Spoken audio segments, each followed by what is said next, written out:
અરે ઓછું નાક પણ અસલી નાક. MDH કાશ્મીરી લાલ મરચાની પાવડર.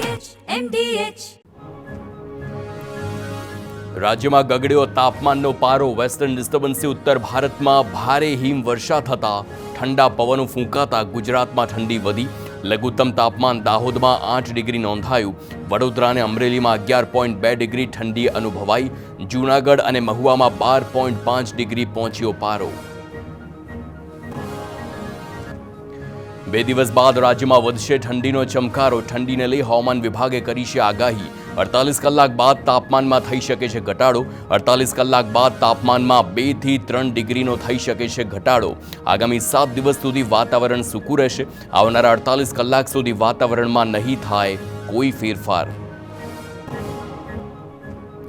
રાજકોટના ધોરાજીમાં ટેકાના ભાવે મગફળી વેચવા આવેલા ખેડૂતોની લાંબી લાઈનો લાગી. ખરીદ કેન્દ્રની બહાર મગફળી ભરેલા વાહનો સાથે ખેડૂતોએ લગાવી કતાર. કડકડતી ઠંડીમાં ખેડૂતો ખરીદ સેન્ટરની બહાર લાઇનમાં ઊભા રહ્યા. વધુ એક ખરીદ કેન્દ્ર શરૂ કરવા ખેડૂતોની માંગ.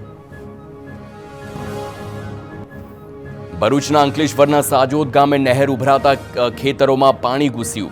ઉકાઈ જમણા કાંઠા નહેર ઉભરાઈ જતા પાક પર પાણી ફરી વળ્યું. ઘઉં અને શેરડીના પાકને નુકસાનની ભીતિ. છેલ્લા 5 વર્ષથી નહેરની સમસ્યા હોવાનો ખેડૂતોનો આરોપ છે. પાક નુકસાનનું વળતર અપાય તેવી ખેડૂતોએ માંગ કરી.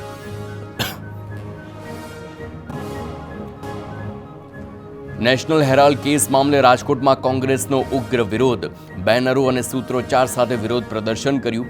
ભાજપ કાર્યાલય વિરોધ કરવા પહોંચે તે પહેલા કોંગી કાર્યકરોની પોલીસે ટીંગાટોળી કરી અટકાયત કરી.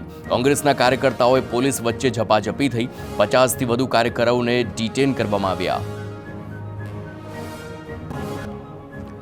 નવસારીના વિરાવળ ગામે જમીન સંપાદન મુદ્દે પારસીઓનો વિરોધ. 500 વર્ષ જૂની સ્મશાન ભૂમિની જમીન માટે પારસી સમાજ વિરોધમાં. તો ભૂંગરવાડી નજીકથી પસાર થઈ રહ્યો છે સ્ટેટ હાઈવે. સ્ટેટ હાઈવે માટે જમીન સંપાદન થતાં પારસીઓએ દર્શાવ્યો છે વિરોધ. તો અગાઉ સ્વેચ્છાએ જમીન આપી હોવા છતાં વધુ જમીન માંગતા વિરોધ કરવામાં આવ્યો. લોકો પોતાના સામાન સાથે પોતાના ઘરે પરત ફર્યા. મુખ્યપ્રધાને પણ ઘટનાની ગંભીરતાપૂર્વક નોંધ લીધી. મેયર અને પાલિકા કમિશનરને તપાસની આપી સૂચના. 24 કલાકમાં પાલિકાની ટીમો કામે લગાવી આરસીસીની વોલ બનાવાઈ. મુખ્યપ્રધાને સૂચના આપી હતી કે ખાનગી રિપોર્ટ કરાવશો તો ખર્ચ પાલિકા ભોગવશે.